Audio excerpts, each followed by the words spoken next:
Now on CoastTV News. Berry takes close win, another tight race in Delaware District 20, how the Democrats kept this seat after a controversial resignation.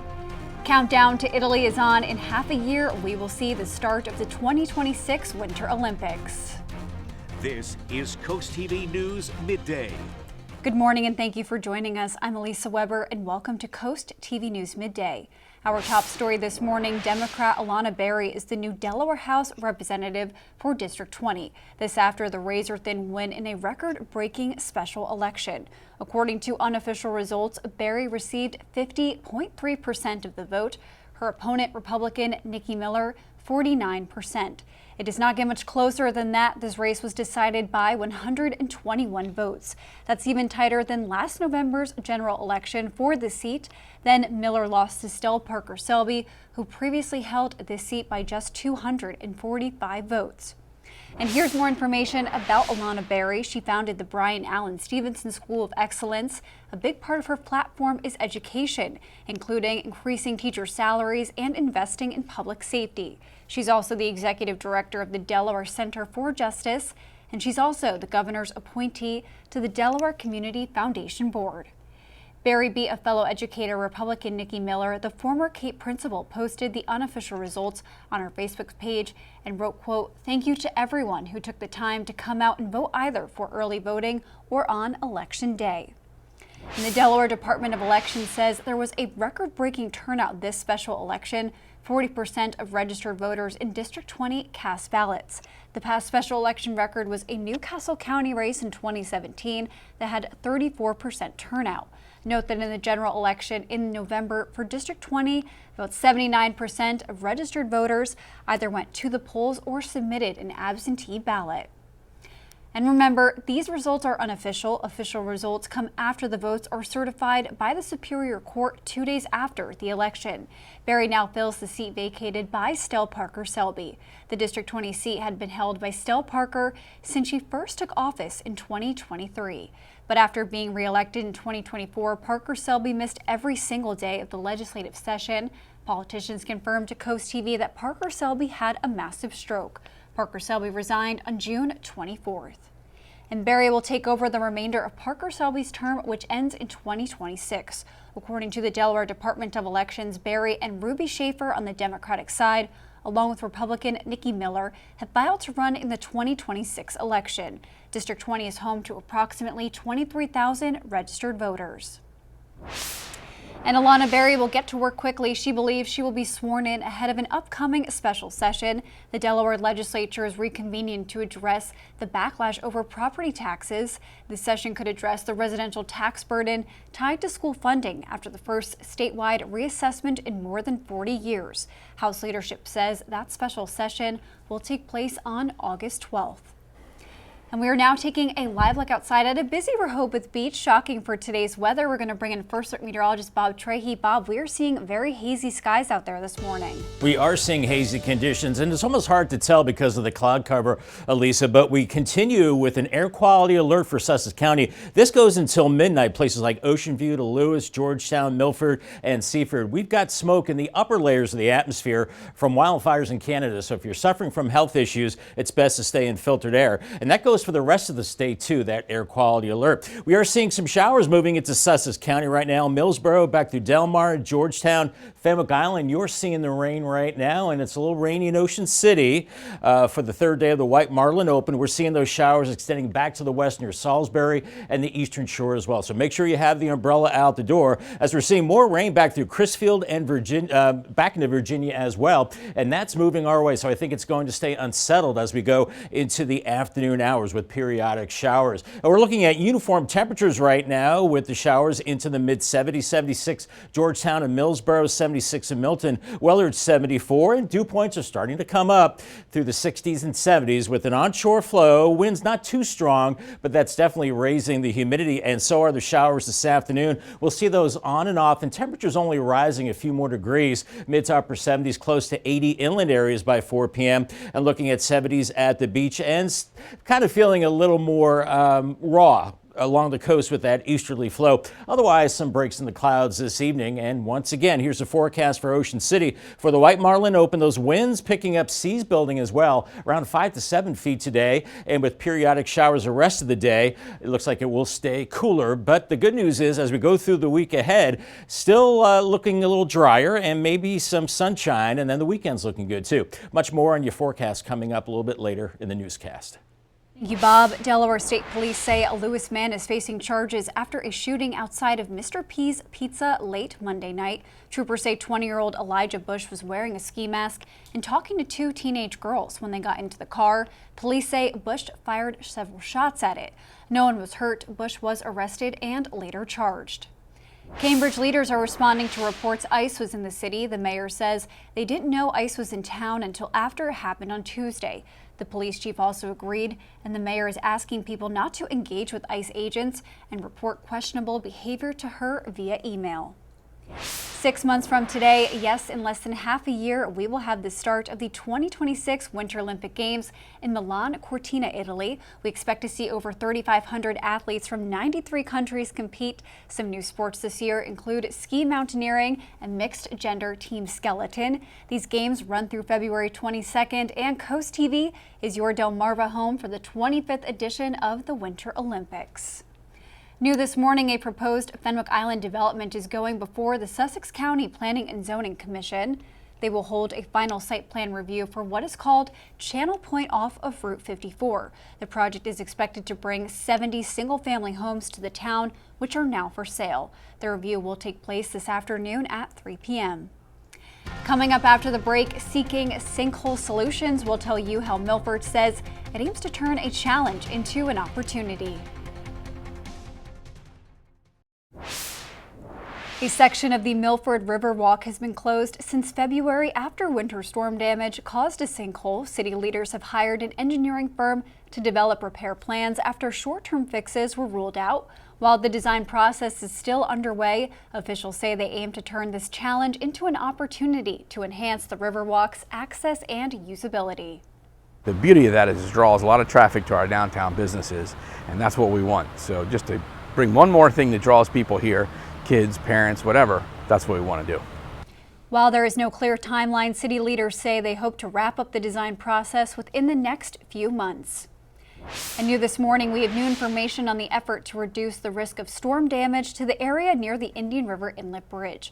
According to the U.S. Army Corps of Engineers, a contract to dredge and beach fill along the north shore of the inlet was awarded to Great Lakes Dredge and Dock Company. About 5,000 feet of beach north of the inlet will get 550,000 cubic yards of dredge sand. Work is expected to begin in fall of 2025 and last approximately 4 to 6 weeks. Happening today, the Milton Police Department is preparing to connect with the community it serves.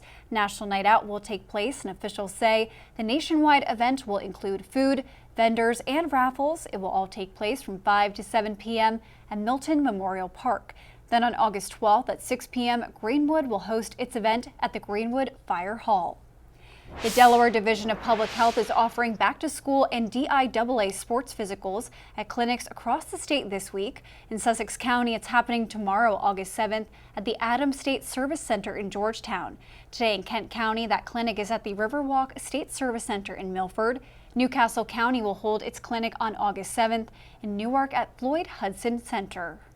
We're seeing a dreary Wednesday out there across Delmarva with some showers and some hardy beachgoers on the tunnel and razor cam despite the unsettled conditions. As we're in the mid-70s now in Lewis, only creeping up a couple more degrees with some showers, and then I think we'll start to dry it out a little more as we go through the work week, but still dealing with a lot of wildfire smoke. More on that coming up. Congratulations to Ken Harrison from Millville. He is the proud owner of a new umbrella from Paul Davis and Coast TV. I'll have your full forecast coming up after the break. We have a dreary Wednesday in progress. Lots of clouds and showers. You can even see some raindrops right now on the Tyndall's Casual Furniture Cam in Laurel. 75 degrees and the dew point is 70. It's muggy as well. And you can see some haze. We've got some wildfire smoke out there, especially in the upper layers of the atmosphere. But we're looking at more showers, I think, as we go into the afternoon hours. So make sure you have the rain gear handy and headed to Ocean City, maybe to watch them pulling the big fish this evening.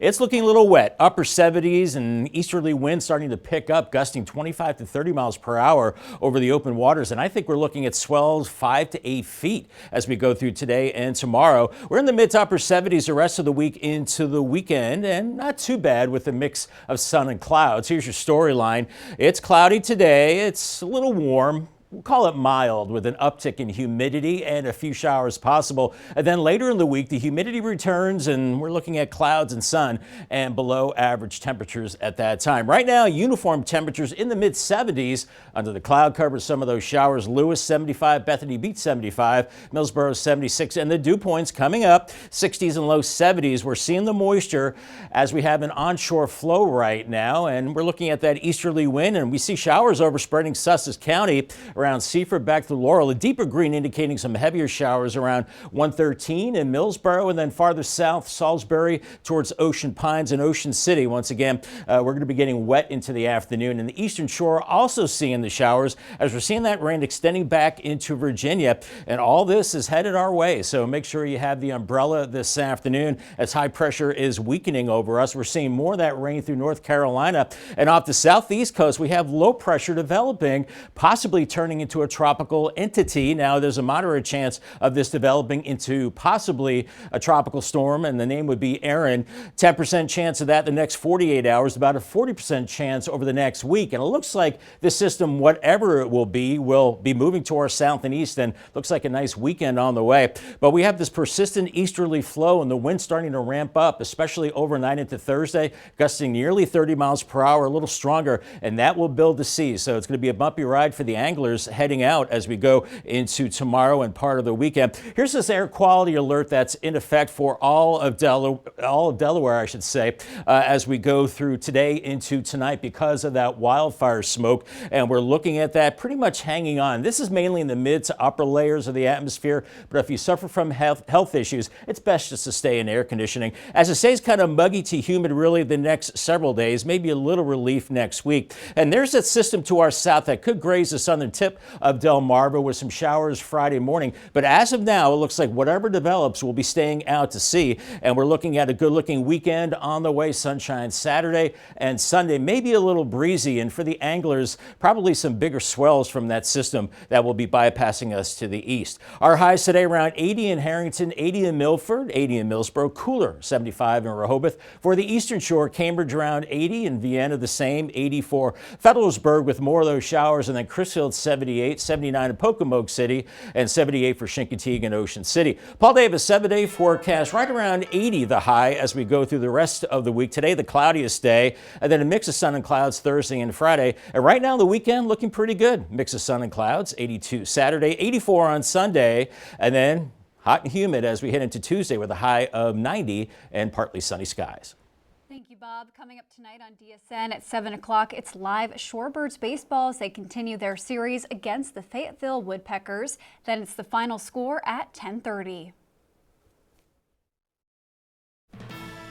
Day 3 of the White Marlin Open is underway, and there is an estimated $7.3 million in prize money this year. We are now going to take a look at our leaderboard, sponsored by Ruby Marine. Looking at the Blue Marlin category, a massive 929.5 pounder is still on top. It was brought to us by a boat called Barbara B that tops the overall standings in this whole tournament with a $485 million payoff if it holds. In the tuna category, Mama C brought in a 95-pounder. In second place is Release Hatteras NC. They brought in a 55-pound fish, and a 52.5-pound tuna was brought on by Bow Down. And Barbara B is on top of the leaderboard once again, but this time in the dolphin category with a 32.5-pound catch. In second is Rochambeau with a 27-pound catch, and Sweet Freedom with a 26.5-pound catch. And at this time, there are no qualifying fish for the white marlin, wahoo, and swordfish categories. White Marlin Open Leaderboard coverage is sponsored by RudyMarine.com, where family boating begins. The Delaware Public Archives unveiled a new plaque Tuesday morning commemorating the Rehoboth Beach Patrol Station. The plaque honors not only the recently constructed station, but also the entire Beach Patrol and its 100 years of service. It's long overdue, but it's also wonderful. And I'm glad to see that the city recognizes, because this beach patrol had the #1 safety record in the world for like years and years and years and years and years. And the plaque is available for anyone to read at the Beach Patrol Station on Baltimore Avenue. And a Selbyville man is celebrating a lucky break. According to the Delaware Lottery, Raymond just scored a $50,000 prize from the 50th anniversary instant game. The local barber and musician has been playing for more than 20 years. Raymond says he plans to use part of the prize money to buy a new electric drum kit, making summer travel easier with his band. Here's a live look at Ocean View. Lots of clouds, a little bit of drizzle, light rain out there. That'll be the case into this afternoon with temperatures a little bit below average, and that shower chance continues the rest of the day. Air quality remains poor due to wildfire smoke, so take it easy out there and find some filtered air if you have problems with that. Call the CoastTV First Alert weather phone, sponsored by Brockstead, Mandalis, Federico. Your 10-day forecast is next. We're looking at more showers this afternoon. Futurecast showing those showers moving through. Temperatures moving very little. Mid-70s, maybe 80, some inland spots if you see some sunshine. Paul Davis 10-day forecast near 80 as we go through the rest of the week with increasing sunshine. Weekend looks good. 82 Saturday, 84 Sunday, partly cloudy. Then hot and humid next week as the 90s return beginning Tuesday through Friday. And right now looking like a pretty dry 10-day forecast. Thank you, Bob, and thank you for joining us here for Coast TV News Midday. And for more news and local weather, download our Coast TV News app. Don't forget to join us for Coast TV News at 5 later this afternoon. Have a great day.